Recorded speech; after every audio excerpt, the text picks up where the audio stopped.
It is officially September, it is officially pumpkin spice latte season, but we also have a heat wave where it's like plus 29, plus 30. I don't want to be drinking hot drinks in a heat wave, and the premise of an iced pumpkin spice latte does not have the same appeal to me. So it needs to start cooling down like now.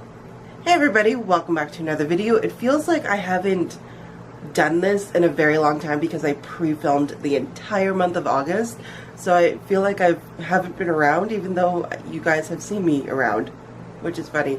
But I'm here today to do my August wrap-up and talk about all the books I read in August.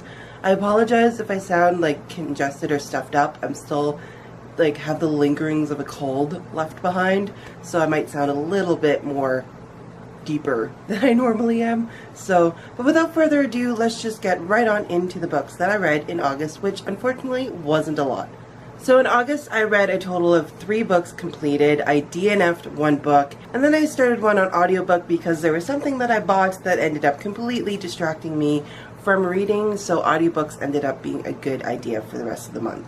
The first book I read was Firebrand by Anthony John. This is the second book in the Elementals series by him. This was pretty meh for me for a second book. It kind of lagged, it kind of was boring, and it kind of went in a direction where I had no idea what they were doing or what the premise or the original story is. Like, I didn't know what the goal in mind was, and so I was just kind of confused. And I honestly don't remember much about it because I read it in the beginning of August, and if nothing stuck with me, then obviously it wasn't a wowing book. I only gave it a 3-star rating. We follow the kids after the events in the first books, and they end up on this survivor island from the plague where just a lot of dark things kind of ensue. It does get kind of creepy, kind of dark, kind of mean. I mean, mean is, it's not graphic, but there's some violence in it, and it just got very strange. So I wasn't a huge fan of it. I'm hoping the third book gets better and we start getting into more of a direction, because the ending of the book gave us a direction as to what was kind of going on. The next book I read ended up becoming an obvious favorite for me this month, and that was Sun and Moon, Ice and Snow by Jessica Day George. This is a fairy tale retelling of East of the Moon, West of the Sun, I think it is the original telling, and I really enjoyed this. Originally as a kid, I had seen the movie The Polar Bear Prince, which was based off of this fairy tale retelling. So I had a basic idea, at least I was thinking that's what the fairy tale it was based off of was about, because I had no idea as a kid, and that's what it was based off about. And I really enjoyed the story, the writing, the characters. This was really well done. I read it, I think, in 2 settings, which is pretty good considering I got 2 jobs in August. So I read this one pretty fast, as I do with most fairy tale retellings, and gave it a 5-star rating. I really enjoyed it. For content, I did find it pretty clean. There was one instance, though, where part of the curse is she has to stay with this polar bear for a year, and every night she goes to bed in this grand castle, but every night this man shows up, she can't see, it's completely dark, and gets into the bed with her. Nothing happens because part of the curse is that all he has time to do is hide the candles and the matches and fall asleep, essentially. So, but when that first happened, I was like, whoa, heck no. And our main character, who is actually unnamed, technically, our main character was just like, oh, heck no, and jumped out of the bed and went to sleep somewhere else. But eventually she just got used to it because nothing was really happening at all, and she just kind of gave up fighting it, but she just had the same reaction I did, and I was like, no. But like I said, nothing happens. It was just kind of a whoa kind of moment as to what's going on. So yeah, that's about it that I can think about for content. And of course it has a lot of magic in it, which was really interesting magic, and I like the setting of the book for sure. So 5-star rating for a great fairy tale retelling from Jessica Day George again. I feel kind of silly that I don't remember much of what these books are about because I read them so early on in August and haven't really read anything since. So yeah, I'm sorry if my explanations are a little like chopped up because I'm just remembering bits and pieces of what I could remember. So sorry, August felt like a really long month for me. The next book was actually sent to me for a free and honest review from the publishers, and that was sent to me by Ambassador International, and that was The Reliant by Dr. Patrick Johnson.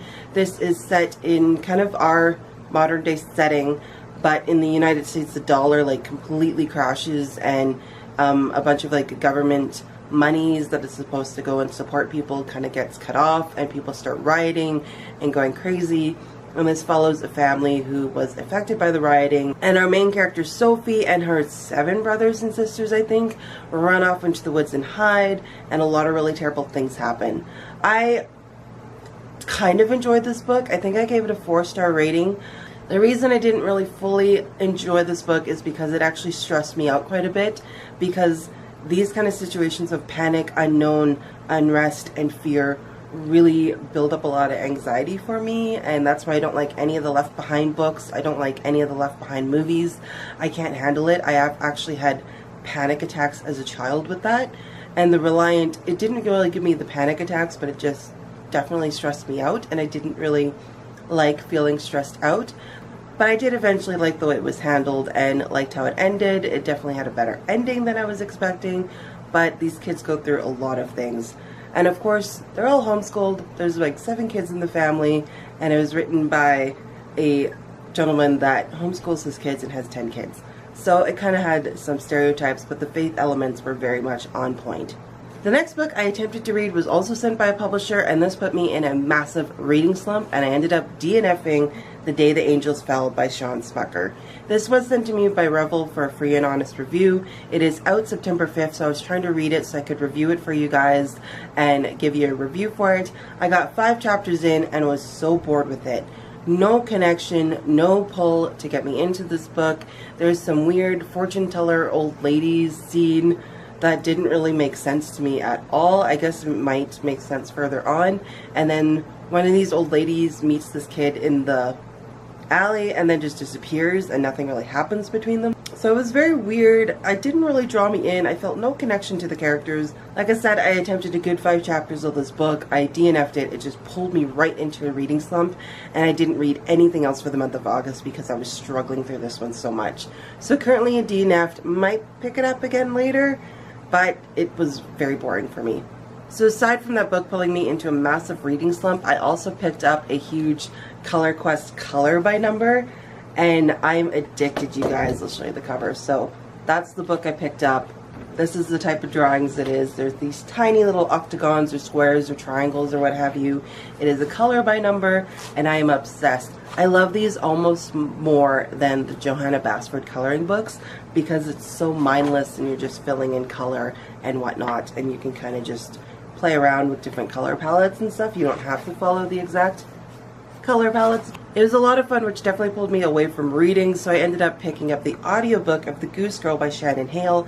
I picked up The Goose Girl, I'll show this in a book haul, and I wanted to read it so bad, but I was just pulled into this huge reading slump, so at the end of the month I got the audiobook from Hoopla, started reading that, and I'm almost done. So I didn't quite finish it in August, but I'm working on it right now, and really, really, really, really, really enjoying it. Like, why did I wait so long to read this? I love it so much already. But anyway, I'll talk more about that in my September wrap-up. So those are all the books I read in August. Those are the books that destroyed my reading for August, and what I'm currently reading in August. Currently, I have a massive pile of like this many.